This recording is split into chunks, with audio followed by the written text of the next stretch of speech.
From the Artist Emporium on St. James Street, welcome to Living Winnipeg. I'm Jenny Beck, and today we're going to discover the art of living well and looking even better because it's another Makeover Monday.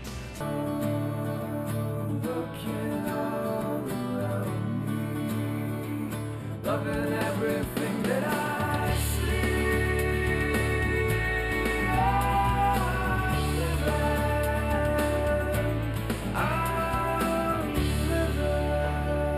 Thanks for joining me here at Artist Emporium. This week, our imagination runs wild with all kinds of projects that you can create on your own or with your kids or grandkids. We are surrounded by endless art supplies. Before we get to that though, let's get creative with hang on your wall is just the first step. But equally as important is choosing the right mat to showcase it. Gerry Berard is a Winnipeg artist and he's going to show us how to do that today. So Gerry, why would I want to mat my own picture versus just taking it to the framing store? Economy. If you don't have the budget to go out and pay for a framer to mat a picture for you, then it is very easy to do it yourself. A simple handheld cutter is going to cut the mat on a 45-degree bevel for you. And so it's just a matter of being able to draw a straight line with a ruler. All right, I think I can do that. And you can get all the supplies here at the Artist Emporium. So this is a photo of my travels when I was in Cambodia. That's Angkor Wat, a big famous temple there. So this is the photo that we are going to mat today.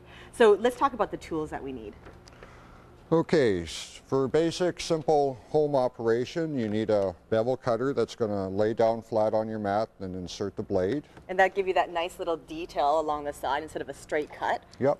Need a nice straight edge that's not going to slip around on you. It's got a good side on it.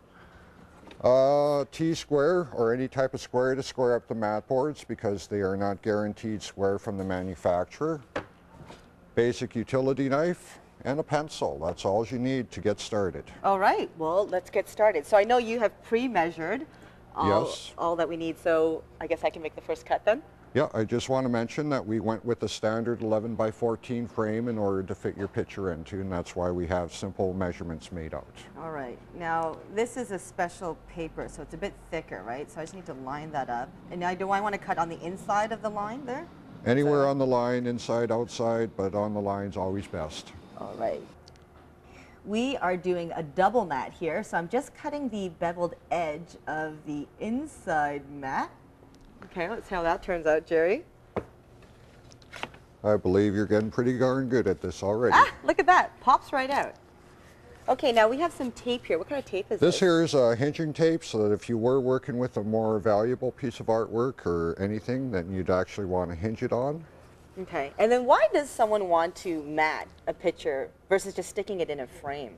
One reason would be to highlight what's in the picture, and the other reason would be to keep the actual picture away from the glass. And so that protects the piece of art or the photo as well? Yes. Okay, so what do we go from here? Where do we go from there? Well, we got it hinged. Now we attach it to our backing board. Oh, yes. If we had glass available, we'd put the glass on top. Pop it into the frame. Oh my goodness, look at that. That is amazing. I'm curious about the colors as well though, because I might have tried to highlight a green or one of the blues in the photo, but you've gone with something very neutral. Right. The general rule is to try and highlight the colors that are showing up the least in the picture, just to bring it more alive. And then if you're doing double mats, then you want to keep a neutral mat on the top. And about how much do you want of a mat? 2 inches is nice and comfortable. You can go bigger, you can go smaller, but... All right, and then finally, color of the frame. Color of the frame, it's just happened to be something that we had available, but you might want to go for something that's a little bit ornate or unique for the area of the world that this picture was taken. I see, so something that would match the tone or the feel of the piece inside then. Yes. Okay, Gerry, this is wonderful. And again, some real cost savings, I guess, if you want to do this at home. Yes, does cut your costs down to about 1/3 of going to a framer. But Yeah. you got to do all the work and you have to not be a perfectionist. Which is the key. And of course, it is a lot of fun as well. Gerry, thank you. This is spectacular. I'm so impressed with how this looks. Thank you.